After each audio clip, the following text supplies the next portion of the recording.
నమస్తే, welcome to ITV news. ముందుగా headlines చూద్దాం.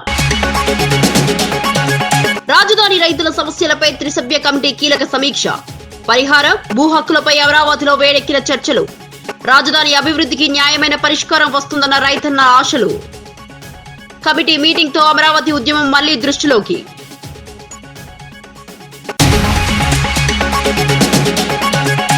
పెంచినయ్య హత్యపై గంజాయి బ్యాచ్ ను వదలొద్దని కోటంరెడ్డి వార్నింగ్. నెల్లూరులో రౌడీయిజం పెరుగుతోందని కోటంరెడ్డి సీరియస్ అలర్ట్. హత్య కేసులో నిజాలు బయటపెట్టాలని పోలీసులకు కోటంరెడ్డి డిమాండ్. ప్రజల భద్రతకు ముప్పు, గంజాయి గ్యాంగ్ పై యాక్షన్ కోరిన కోటంరెడ్డి.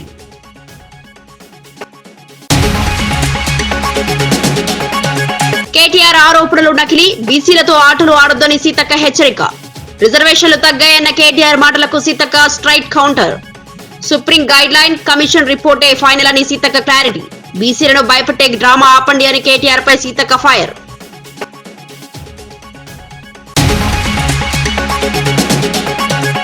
కేసీఆర్ ఆమరణ దీక్షకు 16 ఏళ్ల పూర్తి, నాటి జ్ఞాపకాలను గుర్తు చేసుకుంటూ కేటీఆర్ ట్వీట్. కరీంనగర్ లో కేసీఆర్ అరెస్టు వీడియోను షేర్ చేసిన కేటీఆర్.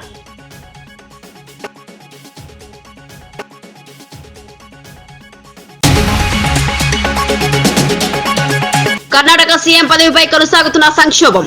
అధిష్టానం ఆదేశాలతో రంగంలోకి దిగిన సిద్దరామయ్య, డీకే శివకుమార్. బెంగళూరులోని సీఎం నివాసంలో ఇద్దరు నేతల బ్రేక్ఫాస్ట్ మీటింగ్.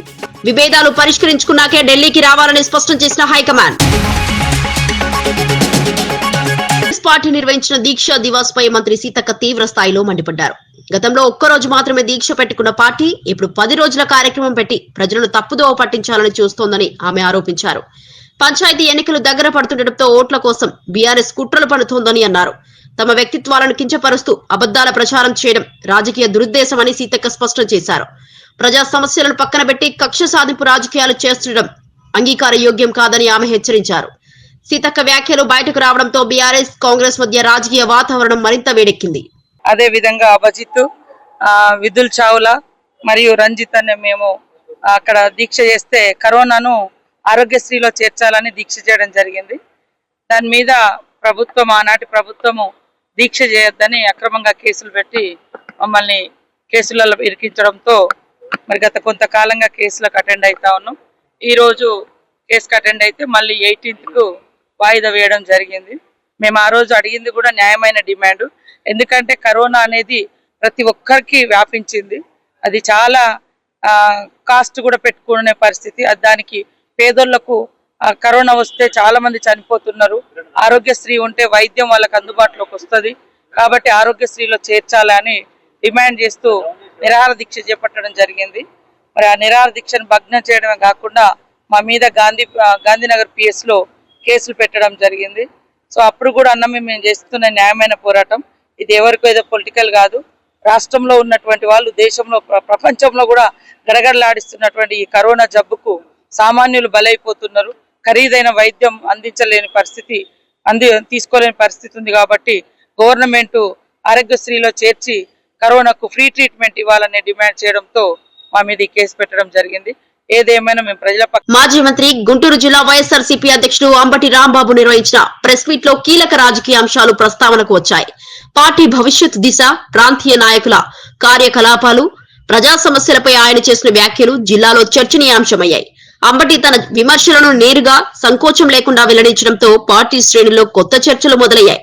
ప్రస్తుత రాజకీయాల్లో సమీకరణాల్లో వైఎస్ఆర్సీపీ ఎందుకు వెనకబడుతోంది, ఏ మార్పులు అవసరం, నాయకత్వం ఏ దిశలో అడుగులు వేయాలి, ఈ ప్రశ్నలపై అంబటి వ్యాఖ్యలు మరింత మూవ్మెంట్ సృష్టించాయి. ఎప్పుడు కూడా మళ్ళీ ఇంకొక దశ ఉందని కానీ, మళ్ళా కొంత భూమిని మేము సేకరించవలసిన అవసరం ఉందని కానీ ఎప్పుడు చెప్పలా. 50,000 కోట్లతో అద్భుతమైన నగరాన్ని, వరల్డ్ క్లాస్ టౌన్ ని నిర్మించబోతున్నాము. ప్రపంచంలోనే అత్యుత్తమమైన, భారతదేశంలో కాదు సుమా, ప్రపంచంలోనే అత్యుత్తమమైన రాజధానిగా దీన్ని మేము చేయబోతున్నాము అనేటువంటి ఉద్దేశంతో ఆ రోజున చంద్రబాబు నాయుడు గారు ప్రగల్భాలు పలికారు. చంద్రబాబు నాయుడు గారు అధికారంలోకి వచ్చిన తర్వాత ఇప్పుడు చూస్తుంటే కథ ఏంటో చూశారు కదా మీరు. మళ్ళీ 20,000 ఎకరాలు కావాలంటున్నారు. ఇది 2వ దశ. మళ్ళా 3వ దశ ఉంది. ఈ 2,000 ఎకరాల్లో 16,000 చిల్లర ఎకరాలను 16,666 ఎకరాలను రైతుల దగ్గర నుంచి పూలింగ్ చేసుకొని ఇంకా మిగతా ప్రభుత్వ భూమితో కలిసి 20,000 ఎకరాలకు దీన్ని 2వ దశలో సేకరించాలని, మళ్ళా 3వ దశలో కొంత భాగాన్ని సేకరించాలని చంద్రబాబు నాయుడు గారు భావించటం, దాని మీద నిన్న కేబినెట్ లో కూడా డిస్కస్ చేసి ఆమోదించడం జరిగింది. ఇది చాలా దురదృష్టకరమైనటువంటి పరిణామంగా నేను భావిస్తున్నాను. వైఎస్ఆర్ కాంగ్రెస్ పార్టీ కూడా భావిస్తుంది. ఎందుకంటే సుమారుగా 10 సంవత్సరాల క్రితం అక్కడ రైతులు 35,000 ఎకరాలు ఇచ్చారు. ఆ రైతులకి ఇస్తే వారికి రిటర్నబుల్ ప్లాట్స్, ఇదిగో ఇంత ఇస్తే ఇంత భూమిని మీకు డెవలప్ చేసి, పూర్తిగా డెవలప్ చేసి అద్భుతమైన ప్లాట్లను మీకు ఇస్తామని ఆ రోజున హామీ ఇచ్చారు. అట్రాక్ట్ చేయడానికి ప్రయత్నం చేశారు. అనేకమైన మాటలు చెప్పారు, అద్భుతమైన మాటలు చెప్పారు. రైతుల దగ్గర నుంచి ఆ భూములు తీసుకున్నారు. ఇవాళ రిటర్నబుల్ ప్లాట్స్ ఇచ్చారా ఎక్కడైనా అంటే ఇంతవరకు లేవు. కేటాయించామంటారు. ఎక్కడ కేటాయించాలి చూపించమంటే మీకు చాలా చిత్రం. అసలు పూలింగ్ లో లేని భూముల దగ్గరికి వెళ్ళి చూపిస్తున్నారు, అక్కడ చూపించామని. వాళ్ళేమో ఆశ్చర్యపోతున్నారు. అక్కడ రోడ్లు లేవు, మరొకటి లేవు. అసలు ఎక్కడా కూడా రిటర్నబుల్ ప్లాట్స్ 10 సంవత్సరాలు అయినా కూడా చూపించినటువంటి పరిస్థితుల్లో ఇవాళ ప్రభుత్వం ఉంది. రైతులు అలో లక్షణాన్ని బాధపడుతున్నారు. ఇచ్చిన భూములకు రిటర్నబుల్ ప్లాట్స్ ఇస్తా అన్నాడు చంద్రబాబు నాయుడు గారు. అద్భుతంగా వాటిని డెవలప్ చేసి ఇస్తామన్నారంటే డెవలప్మెంట్ సంగతి దేవుడు ఎరుగు. అసలు ప్లాటులు ఎక్కడ ఇచ్చారో కూడా తెలియనటువంటి పరిస్థితి ఇవాళ కనిపిస్తా ఉంది. ఇదిగో ఇక్కడ ఇచ్చామంటే అక్కడ పూలింగ్ భూమే లేని చోట ఇచ్చామంటారు. ఇది చంద్రబాబు నాయుడు గారి విజన్ గా మనం భావించాలని నేను అనుకుంటా ఉన్నా. ఎక్కడ భూములు ఉన్నాయో కూడా తెలియనటువంటి దుర్మార్గమైన పరిస్థితుల్లోకి ఇవాళ రైతాంగాన్ని నెట్టారు. సరే, రైతులందరూ సిఆర్డీ ఆఫీస్కి వెళ్తున్నారు. ఏమండి మా భూముల సంగతి ఏంటి అని అడుగుతున్నారు. సమాధానం చెప్పేవాళ్ళు లేడు. అదేమంటే ఇస్తాంలేవా తొందరగా, ఏంటి రోజు తిరుగుతున్నారు మీరు అని అవమానపరిచేటటువంటి మాటలు మాట్లాడుతున్నారు. సిఆర్డీఏ వారు అవమానపరిచే మాటలు మాట్లాడుతున్నారు. ఒక్క మంత్రి కూడా అయ్యా మీ కౌలు గురించి కానీ మీ రిటర్నబుల్ ప్లాట్స్ గురించి కానీ మీరు బాధపడవలసిన అవసరం లేదని గౌరవంగా చెప్పినటువంటి సమాధానం ఒక్కటి కూడా లేదు. ఇది నేను చెప్తున్న మాట కాదు, రైతులే చెబుతున్నటువంటి మాటలు, వారి ఛానల్స్లోనే వచ్చినటువంటి మాటలు. రైతులు ఈ విధంగా ఇబ్బంది పడుతూ ఉంటే ఆ రోజునేమో రైతులు అద్భుతం, అమోఘం, త్యాగదన్ను అన్నారు. ఈ రోజు రైతులు పనికి మానవుల కింద లెక్కేసి పక్కకు నెట్టేస్తుంటే రైతులు ఎంతగా బాధపడుతున్నారో నేను మీకు ప్రత్యేకంగా చెప్పవలసిన అవసరం లేదని కూడా ఈ సందర్భంగా నేను చెప్పదలుచుకున్నాను. ఈ విధంగా చంద్రబాబు నాయుడు గారు వరల్డ్ క్లాస్ రాజధాని నిర్మిస్తున్నామని చెప్పారు. మరి ఇవాళ మీరు చూశారంటే ఒకసారి చాలా ఆశ్చర్యకరమైన మాట మాట్లాడుతున్నాడు చంద్రబాబు నాయుడు గారు. సరే, ఇలాంటి మాటలు మాట్లాడతాం చంద్రబాబు నాయుడు గారికి అలవాటే. 50,000 ఎకరాల్లో అద్భుతమైన రాజధాని నిర్మిస్తామని చెప్పినటువంటి చంద్రబాబు నాయుడు గారే ఆ నోరో తాటి పట్టో నాకు తెలియదు కానీ అమరావతి రాయపూడి సిఆర్డీఏ కార్యాలయంలో రాజధాని రైతుల సమస్యలపై త్రిసభ్య కమిటీ సమావేశం కీలక చర్చలకు వేదికైంది. కేంద్ర సహాయ మంత్రి పెమ్మసాని చంద్రశేఖర్, మంత్రి నారాయణ, తాడికొండ ఎమ్మెల్యే తెనాలి శ్రావణ్ కుమార్ పాల్గొనడంతో సమావేశానికి ప్రత్యేక ప్రాధాన్యం లభించింది. రైతుల భూ హక్కులు, పరిహారం, పునరావాసం, పెండింగ్ అభివృద్ధి పనుల వంటి ప్రధాన అంశాలపై విస్తృతంగా చర్చ జరిగింది. రాజధాని ప్రాజెక్టు పునఃప్రారంభంపై రైతుల ఆశాభావంతో ఎదురు చూస్తుండగా అధికారుల సమస్యల పరిష్కారానికి ప్రత్యక్ష సమాచారం అందించారు. దీర్ఘకాలంగా నిలిచిపోయిన అభివృద్ధి కార్యక్రమాలకు ఇప్పుడు స్పష్టత వచ్చేందుకు ఈ సమావేశం కీలక మలుపుగా భావిస్తున్నారు. అమరావతి రైతులు కమిటీ నిర్ణయాలను ఆసక్తిగా గమనిస్తున్నారు.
నెల్లూరు రూరల్ ప్రాంతంలో పెంచలయ్య హత్యపై ఎమ్మెల్యే కోటంరెడ్డి శ్రీధర్ రెడ్డి తీవ్ర స్థాయిలో స్పందించారు.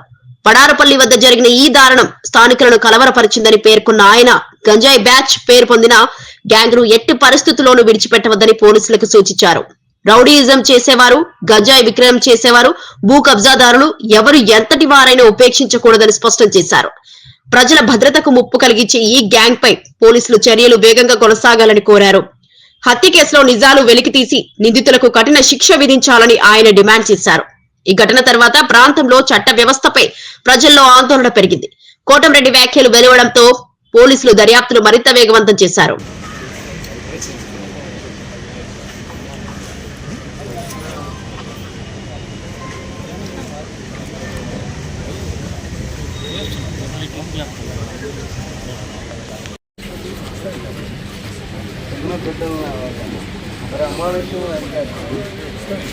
డ్రగ్స్ వాళ్ళని ఏరియాలో పోలీస్ యంత్రాంగం అంతా గట్టిగా పనిచేయాలంటే వాళ్ళు పోలీస్ యంత్రాంగం ముడుపులు తీసుకుంటే కుదరదు.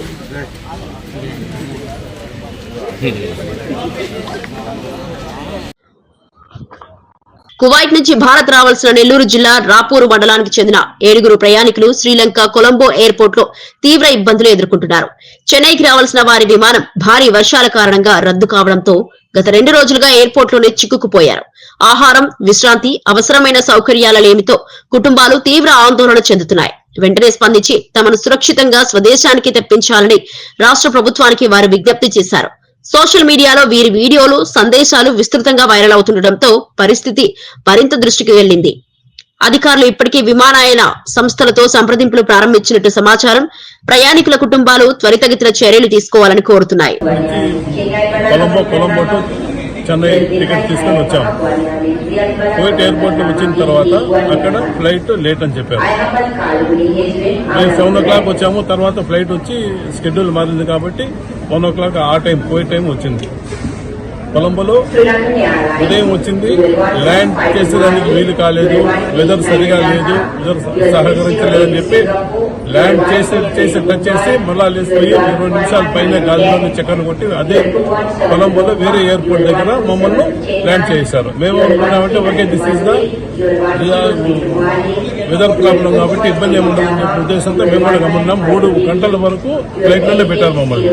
తర్వాత వెదర్ అదే విధంగా ఉంది, మేమేమి ఇంకేమి మార్పు ఏమి లేదని చెప్పి అదే ఎయిర్పోర్ట్ నుంచి బయటికి మమ్మల్ని తీసుకుని వెళ్ళిపోయారు. అక్కడ ఏదో స్నాక్స్ ఇచ్చారు. తర్వాత వచ్చి మీరు ఇక్కడి నుంచి వెళ్ళిపోండి, మీ లగేజ్ తీసుకుని మీరు వెళ్ళిపోయి బయటికి పోండి, మిమ్మల్ని బై రోడ్లో మేము కొలంబో ఎయిర్పోర్ట్ పంపిస్తాము, అక్కడి నుంచి మీకు పోయేదానికి ఈజీగా ఉంటుంది, అక్కడ ఫ్లైట్ ఉంటుందని చెప్పి తీసుకొని వచ్చి మా లగేజ్ మేమే తీసుకున్నాము. చాలా ఇబ్బంది పడ్డాము. మమ్మల్ని ఎంతవరకు ఏ రకంగా ట్రీట్ చేశారంటే లైక్ ఏమంటారు, ఒక భిక్షగాళ్ళు మాత్రం రోడ్డు మీద వదిలేసి 1.5 గంట ఒక బస్సు వచ్చింది. ఆ బస్సులో కూడా చాలా వరకు రష్, తోపులాట. అదేవిధంగా ఏదో కష్టపడి మేమందరం మా లగేజ్ తీసుకొని అక్కడ బస్సులో పెట్టుకుని తర్వాత బై రోడ్ 3 గంటల ప్రయాణం. అది దాదాపు 200 కిలోమీటర్లు ఉంటుంది. ఇది మేము వాడు దించిన ఎయిర్పోర్ట్ కి ఈ కొలంబో ఎయిర్పోర్ట్ కి వచ్చేదానికి రాత్రి. కాంగ్రెస్ ప్రభుత్వం తెలంగాణ తల్లి చేతుల్లో ఉన్న బతుకమ్మను తొలగించి తన గుర్తింపుతో కూడిన చిహ్నాన్ని పెట్టిందని కేసీఆర్ చేసిన వ్యాఖ్యలు రాజకీయంగా దుమారం రేపాయి. సెక్రటేరియట్ ముందు రాజీవ్ గాంధీ విగ్రహాన్ని ఏర్పాటు చేయడాన్ని ప్రశ్నించిన ఆయన త్వరలో తమ ప్రభుత్వం అధికారంలోకి వస్తే ఆ విగ్రహాన్ని తొలగించి అక్కడే తెలంగాణ తల్లి బతుకమ్మ విగ్రహాన్ని ప్రతిష్ఠిస్తామని ప్రకటించారు. బతుకమ్మ పండగ తెలంగాణ సంస్కృతి, రాష్ట్ర గౌరవ ప్రతీకమని, రాజకీయ స్వార్థం కోసం దాన్ని మార్చడం ప్రజల భావాలను దెబ్బతీసే చర్య అని కేటీఆర్ వ్యాఖ్యానించారు. ఈ ప్రకటనతో సోషల్ మీడియాలో భారీ చర్చ చెలరేగింది. కాంగ్రెస్ వర్గాలు కేటీఆర్ వ్యాఖ్యలను నిరాధారమని ప్రతిరూపించగా బీఆర్ఎస్ శ్రేణులు కేటీఆర్ కు మద్దతు తెలుపుతున్నాయి. దీక్షా దివస్ సాక్షిగా ఒక ప్రతిజ్ఞ మనందరం చేయాలి. ఇవాళ దీక్షా దివస్ సాక్షిగా కేసీఆర్ పోరాట స్ఫూర్తిగానే చెప్తున్నా, తిరిగి అదే జాగల తెలంగాణ తల్లిని పెట్టే బాధ్యత మనందరిది. బరాబర్ పెడతాం. మళ్ళీ తిరిగి ఆ తెలంగాణ తల్లి చేతుల్లో బతుకమ్మ పెట్టే బాధ్యత కూడా మనందరిది. తప్పకుండా గుర్తుపెట్టుకోవాల్సిన సందర్భం. మళ్ళీ ఈ దీక్షా దివస్ స్ఫూర్తిగా తెలంగాణ సోయిని సానబెట్టుకోవాల్సిన రోజు గుర్తు చేసుకుందాం. మంచిర్యాల ఎమ్మెల్యే ప్రేమ్ సాగర్ రావు అనారోగ్య సమస్యల తర్వాత తొలిసారిగా లక్ష్మణపేట మీడియా సమావేశంలో భావోద్వేగానికి గురయ్యారు. మీ అందరి ఆశీస్సులతోనే నడుస్తున్నారు, మీతో కలిసి మరింత సేవ చేయాలని కోరుకుంటున్నాను అని కన్నీరు మున్నీరయ్యారు. ఈ ప్రాంత అభివృద్ధి కోసం చివరి సూపర్ స్పెషాలిటీ కూడా శరవేగంగా అభివృద్ధి చెందుతుంది. అది అయినప్పుడు ఈ వైద్యానికి కూడా మనం ఎక్కడికి హైదరాబాదు, మద్రాసు, చెన్నై కూడా వస్తుంది. అన్ని వైద్యాలు ఇప్పుడు నేను కూడా వైద్యం ద్వారా చూసుకున్నాను. అప్పుడు కొన్ని మిగిలిపోయి ఉన్నాయి, అవి కూడా ఇప్పుడు యాడ్ చేస్తాను. ఇప్పుడు ఏదైతే సర్జరీ నేను చేసుకొని వచ్చాను ఆ సర్జరీ కూడా ఇక్కడ 30 పడకలను యాడ్ చేస్తాను. అంటే ఇప్పుడు నేను తిరిగి అమెరికా నుంచి అమెరికన్ డాక్టర్లు వచ్చి చేసిన సరే వైద్యం కూడా ఇక్కడ మంచిర్యాలలో ఏర్పాటు చేస్తాను. దాంతోపాటు ఈ కళ్ళ మీద దృష్టి తక్కువ ఉంటుంది, దాన్ని కూడా అలానే 30 పడకలతోటి కళ్ళ శ్రద్ధతో కళ్ళ హాస్పిటల్ ప్రారంభిస్తాం. చెప్పేది ఏంటంటే వైద్యానికి సంబంధించిన ఎవరు ఇక్కడ హైదరాబాద్ కానీ అమెరికా కానీ ఎక్కడ కూడా వస్తుంది. విద్య కూడా హైదరాబాద్ నుంచి పిల్లలు వచ్చి మంచిగా చదువుకునే పరిస్థితి నేను తీసుకొస్తాను. ఇక్కడ ఏదైతే హాస్పిటల్ 30 పడకలు అందరూ 30 పడకలు ఉంటాం, 30 పడకలు ఎందుకంటే 30 పడక కన్నా ఎక్కువ 4 జనాలు కట్టి మనం ఇబ్బంది పడుతుంది, డబ్బులు దొరికేది ఇబ్బంది అక్కడికి అన్నీ సో ఇక్కడ నుంచి 25 నిమిషాలు 15 నిమిషాలు అంబులెన్స్ అయితే 15 నిమిషాలు పోతుంది. సో ఇక్కడ నుంచి హాస్పిటల్ 2 మండలాలు వాళ్ళు కూడా వెళ్ళిపోతారు, వాళ్ళకు కూడా సరే 10 కడుపుతో ఇక్కడ దండపెన్నా లేకపోతే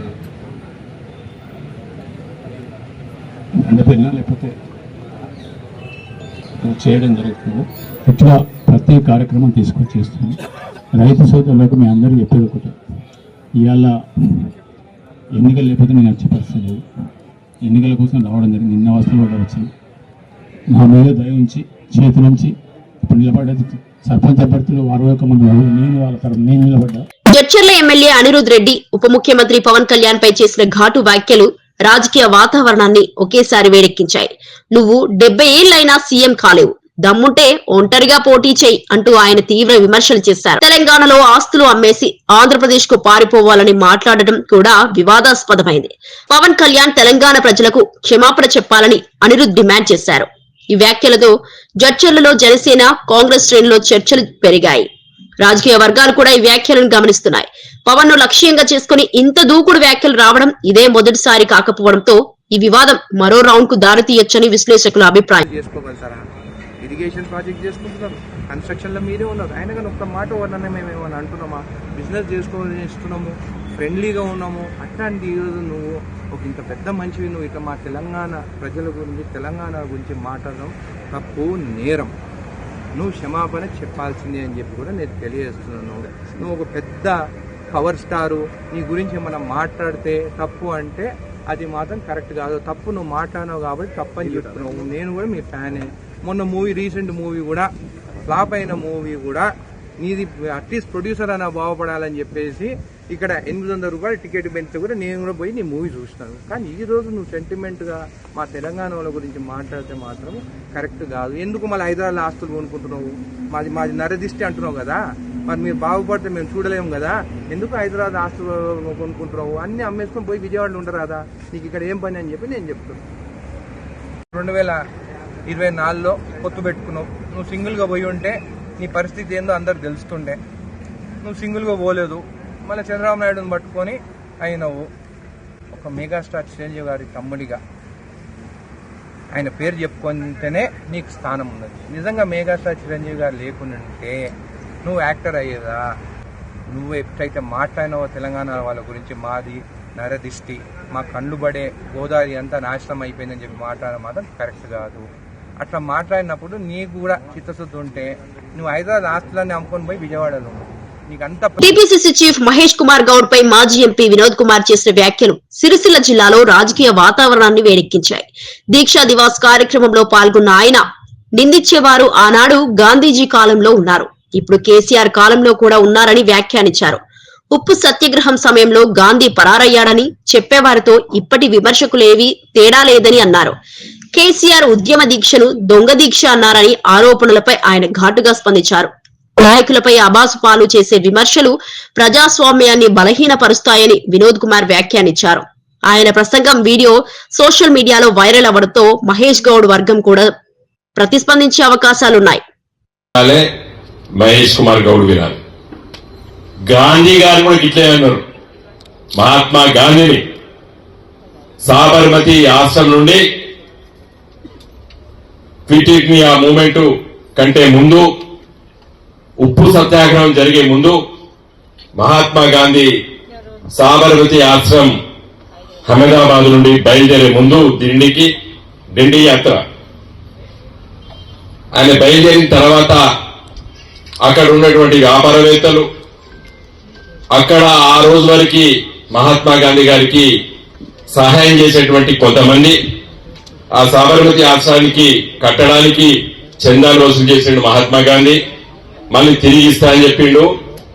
ఈ తప్పించుకోవడానికి ఈ సాబర్మతి ఆశ్రమం చెల్లి పారిపోయిన మహాత్మా గాంధీ అని కూడా నిందలేసింది ఇలాంటి శక్తులు.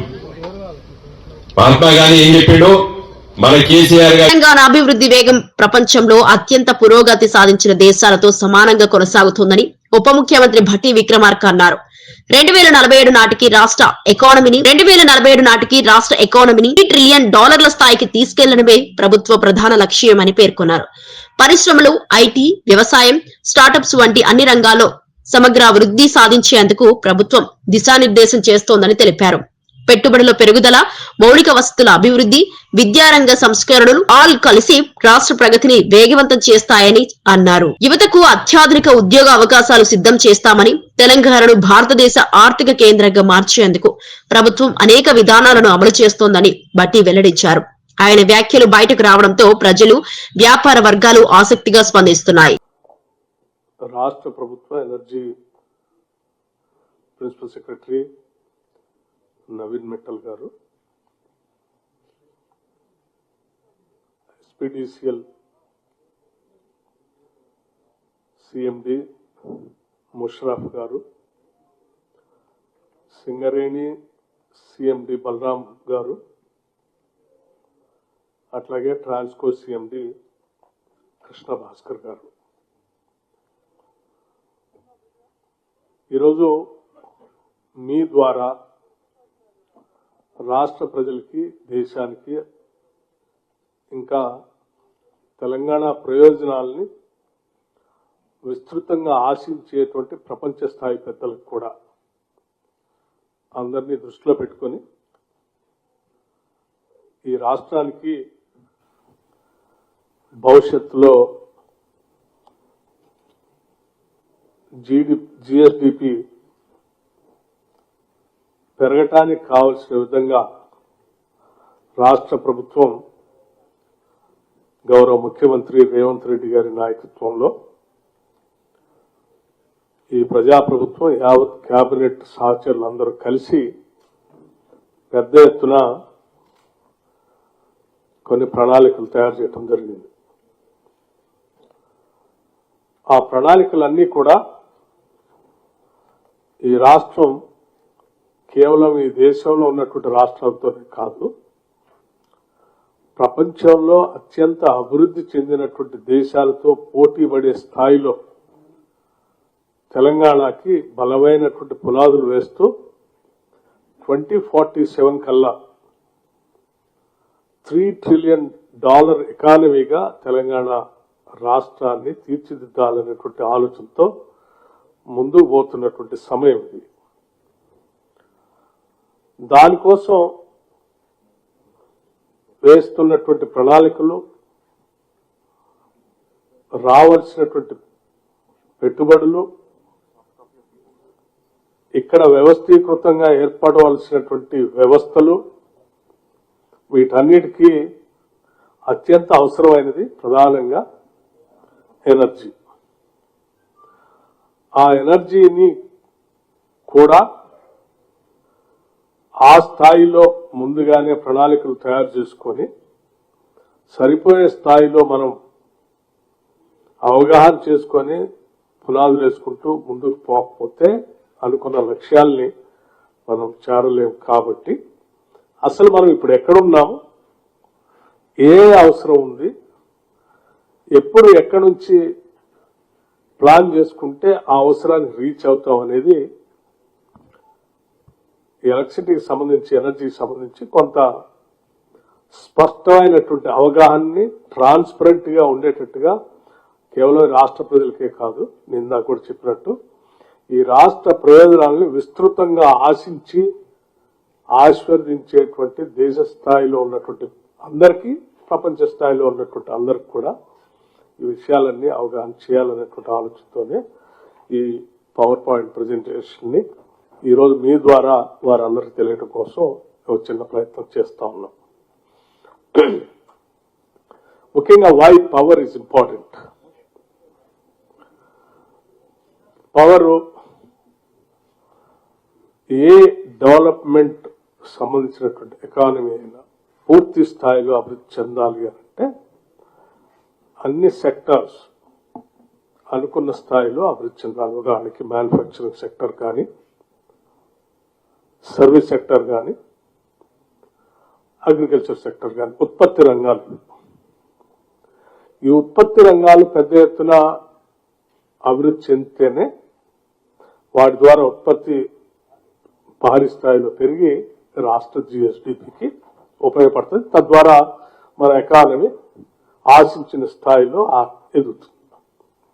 వీటన్నిటి కూడా మ్యానుఫ్యాక్చరింగ్ సెక్టర్ కానీ, ఉదాహరణకి industries, business, services, technological, robotics, smart devices, ఆ సర్వీస్ సెక్టర్లో infrastructure, hospitals, transportation, water supply, అట్లాగే అగ్రికల్చర్ సంబంధించి వీటన్నిటికి కూడా పవర్ అనేది అత్యంత ప్రధానమైనటువంటి అంశం. ప్రతి ఉత్పత్తి రంగానికి ఎనర్జీ పవర్ అందిస్తే తప్ప ఉత్పత్తి రాదు. సో దానికోసమే మనం ఆలోచన చేయాలి. ఇప్పుడు ఈ కన్జంప్షన్ ఆఫ్ కంపారిజన్ తీసుకుంటే ప్రపంచంలో మనం తెలంగాణని ప్రపంచ స్థాయిలో ఉన్నటువంటి నగరాలతో అభివృద్ధి చెందాలని ఆశిస్తున్నాం కాబట్టి దాని కన్జంప్షన్ ఎట్లా ఉంది, మంది ఎట్లా ఉంది కూడా ఒకసారి మనం అందరం తెలుసుకోవాలి. ఉదాహరణకు యునైటెడ్ స్టేట్స్ తీసుకుంటే పర్ క్యాపిటల్ ఎనర్జీ కన్జంప్షన్ బాగా అభివృద్ధి చెందినటువంటి బోతల స్వర్గం అని మనం చెప్పుకుంటాం. దాంతో మనం పోటీ పడటం కోసం ప్రయత్నం చేస్తున్నాం. 12,551 యూనిట్స్ అక్కడ యుఎస్ లో ఉంటే, జపాన్ లో 7,655, China 6,524, Germany 5,904, Telangana 2,349. Though it is slightly above average of India, but Kurnool జిల్లా ఎమ్మిగనూరులో జరిగిన రోడ్డు ప్రమాదంలో 5 మృతి చెందడం తీవ్ర విషాదం కలిగించిందని ఎమ్మెల్యే బివి జయనాగేశ్వర్ రెడ్డి పేర్కొన్నారు. డ్రైవర్ నిద్రలో ఉండటం కారణంగా ప్రమాదం చోటు చేసుకున్నట్టు ప్రాథమిక సమాచారం వెల్లడైంది. బాధితుల కుటుంబాలకు ప్రగాఢ సానుభూతి తెలిపారు. రోడ్డు ప్రమాదాలను తగ్గించేందుకు కూటమి ప్రభుత్వం ఇప్పటికే కీలక చర్యలు చేపడుతోందని తెలిపారు. జాతీయ రహదారుల విస్తరణ, వాహన తనిఖీల కఠినంతరం, డ్రైవర్ అవగాహన కార్యక్రమాలు, అలా చాలా అంశాల్లో సంస్కరణలు కొనసాగుతున్నాయని పేర్కొన్నారు. ప్రమాదాల కారణాలన్నీ సమగ్రంగా విశ్లేషించి భవిష్యత్తులో ఇలాంటి ఘటనలు జరగకుండా ప్రత్యేక చర్యలు తీసుకుంటామని హామీ ఇచ్చారు. ప్రమాదం జరిగిన ప్రాంతంలో భద్రతా చర్యలు మరింత బలోపేతం చేయాలని స్థానికులు డిమాండ్ చేశారు. అక్కడి నుంచి వచ్చే వ్యక్తి డైరెక్ట్గా లెఫ్ట్ సైడ్ ఇంపాక్ట్. దురదృష్టం ఏమంటే ఆ కారులో ఉన్నటువంటి 7 మంది ప్రయాణించే వాళ్ళలో దాదాపు 5 మంది అక్కడికక్కడికే స్పాట్ డెడ్. 2 చిన్న పిల్లలు కూడా ఉన్నారు. కోలార్ నుంచి చిక్క హొసల్ అనే గ్రామం అని చెప్పి అక్కడ ఆ ప్రాంతం నుంచి చెప్పడం జరిగింది. ఇంకొక వెహికల్ ఏమో హైదరాబాద్ నుంచి వస్తున్నారు. సో మొత్తానికి ఓవరాల్గా చూస్తే దురదృష్టకరం, అసలు చాలా దుర్ఘటన. వారి కుటుంబాలకు ప్రగాఢ సానుభూతి తెలియజేస్తున్నాం. ఇక్కడ ఏదైతే ఉందో చర్యలు కూడా ఆ యాక్సిడెంట్ జరిగినటువంటి ఆ వెహికల్ ఏదైతే ఉందో అక్కడ నుంచి 4 తీవ్రంగా గాయపడ్డారు. వాళ్ళని కూడా హాస్పిటల్లో చేర్చడం జరిగింది. ఈ యొక్క బాడీస్ కానీ అదే రకంగా వారి కుటుంబ సభ్యులు కూడా వివరాలు చేర్చడం జరిగింది. ఇటువంటి దుర్ఘటనలు కూడా చూస్తున్నాం దాదాపు ఈ మధ్య కాలంలో. నిన్న కూడా ముఖ్యమంత్రి వాళ్ళు చంద్రబాబు నాయుడు గారు, కూటమి ప్రభుత్వం కూడా ప్రత్యేక దృష్టి పెట్టి స్పీడింగ్ కావచ్చు, హైవేస్ మీద ఉన్నటువంటి చర్యలు ఏ రకంగా తీసుకోవాలా, కంప్లీట్గా ఈ యాక్సిడెంట్స్ని తగ్గించాలా, దీని మీద కూడా ప్రభుత్వం చర్యలు తీసుకుంటూ ఒక బాధ్యతాయుతమైన నిర్ణయాలు కూడా తీసుకోబోతా ఉంది.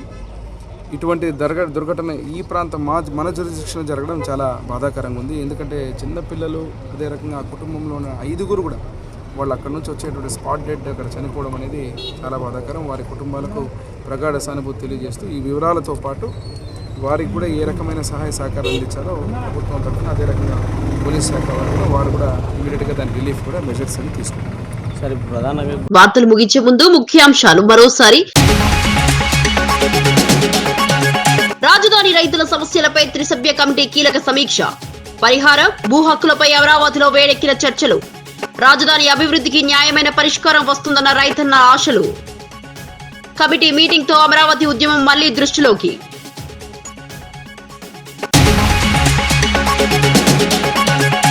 పెంచినయ్య హత్యపై గంజాయి బ్యాచ్ ను వదలొద్దని కోటంరెడ్డి వార్నింగ్. నెల్లూరులో రౌడీయిజం పెరుగుతోందని కోటంరెడ్డి సీరియస్ అలర్ట్. హత్య కేసులో నిజాలు బయటపెట్టాలని పోలీసులకు కోటంరెడ్డి డిమాండ్.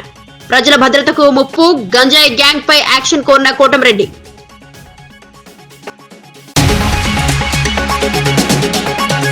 కేటీఆర్ ఆరోపణలు నకిలీ, బీసీలతో ఆటలు ఆడొద్దని సీతక్క హెచ్చరిక. రిజర్వేషన్లు తగ్గాయన్న కేటీఆర్ మాటలకు Seethakka straight counter. Supreme guideline, commission రిపోర్టే ఫైనల్ అని సీతక్క క్లారిటీ. బీసీలను భయపెట్టే డ్రామా ఆపండి అని కేటీఆర్ పై సీతక్క ఫైర్.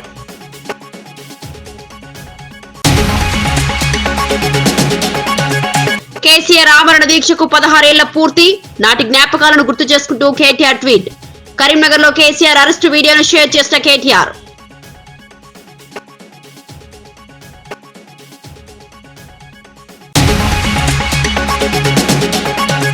కర్ణాటక సీఎం పదవిపై కొనసాగుతున్న సంక్షోభం. అధిష్టానం ఆదేశాలతో రంగంలోకి దిగిన సిద్దరామయ్య, డీకే శివకుమార్. బెంగళూరులోని సీఎం నివాసంలో ఇద్దరు నేతలు బ్రేక్ఫాస్ట్ మీటింగ్. విభేదాలు పరిష్కరించుకున్నాకే ఢిల్లీకి రావాలని స్పష్టం చేసిన హైకమాండ్. ఈనాటి వార్తా విశేషాలు మరో బులెటిన్ లో మళ్ళీ కలుద్దాం. నమస్కారం.